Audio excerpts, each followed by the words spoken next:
Hello there my RPG lovers and welcome to another video. Recently I did a video about the upcoming game called Warlander and I mentioned there that I will do an interview with the developers, so a promise is a promise. If this is your first time hearing about this game, I highly suggest you to watch that video first. You can find the link in the description or click on this card above. The audio for this interview is far from great and there is some background traffic noise in some parts, but hopefully you'll understand what we were talking about. And here it goes. Barbarian with a lightsaber, that's probably the most interesting description that I could see about Warlander, but can you tell us a bit more about your initial inspiration for the game itself? So basically when we started the project we wanted to make an action sword fighting game. And we obviously talked about games that we liked recently and games that we played when we were younger, some of us. So we looked at Jedi Academy actually. So that was an initial inspiration, like how they handle the sword fighting and how they handle the targeting with swords. So that was one interesting aspect from the game that we wanted to take. It's violent, but it's still not that extremely gory, right? It's not gory, but we do have, like, you can cut a piece and you can see it and it will bleed. We don't insist on like blood and guts too much, but you can cut, like in Star Wars, obviously, because Star Wars is mostly PG-13, you can have that level of violence and that level of satisfaction from a result of your lightsaber cutting through someone. This is something that is visual, but then it evolved into a tactical decision where you cut the enemy, and if the enemy has a part of their body covered in armor, you have to find an exposed part of their body. So it became a tactical game rather than a hack and slash game. So the initial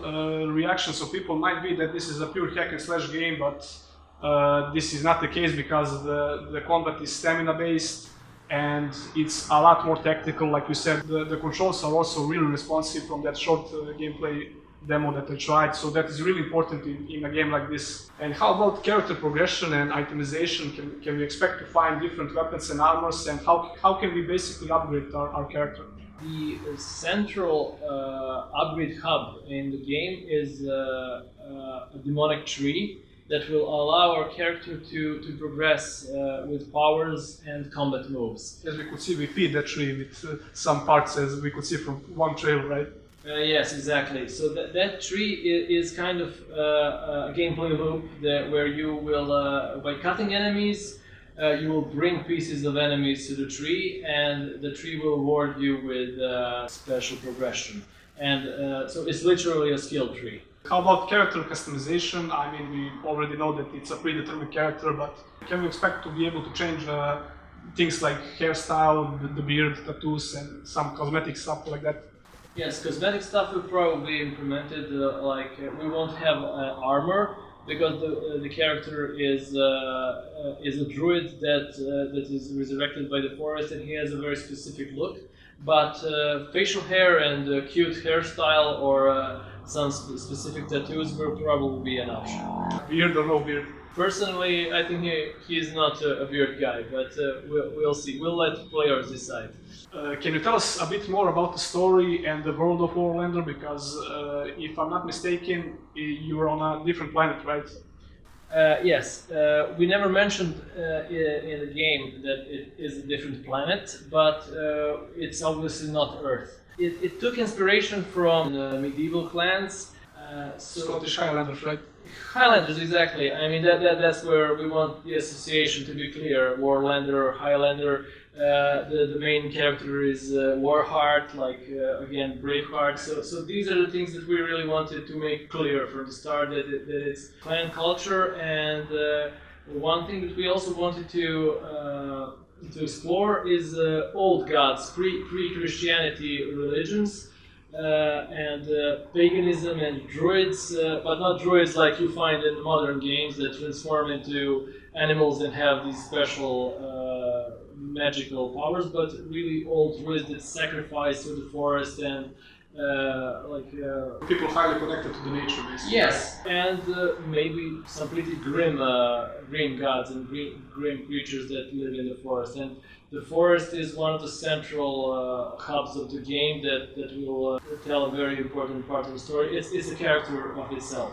The forest is living, and you will find really scary things in there. And it's a clash between that world and a modern world of technology that arrives, that rises on that planet, and clash between old and new. But it's not a clash between good and evil, because we feel that both factions of the game are equally dangerous. I had a chance to see a few bosses. One was from your latest devlog on your site, right? And it had some crazy animations, and it looked like it was a lot of work to just animate. So can you tell us a bit more about the bosses in general? Yes, well, we do want the creatures and the bosses to be distinctive from other games, as I said, because it's really about dark gods and nature. So, for instance, we really liked the stories surrounding druids and sacrificing people in Wickerman statues. So we started from what would be like to create some kind of boss out of that.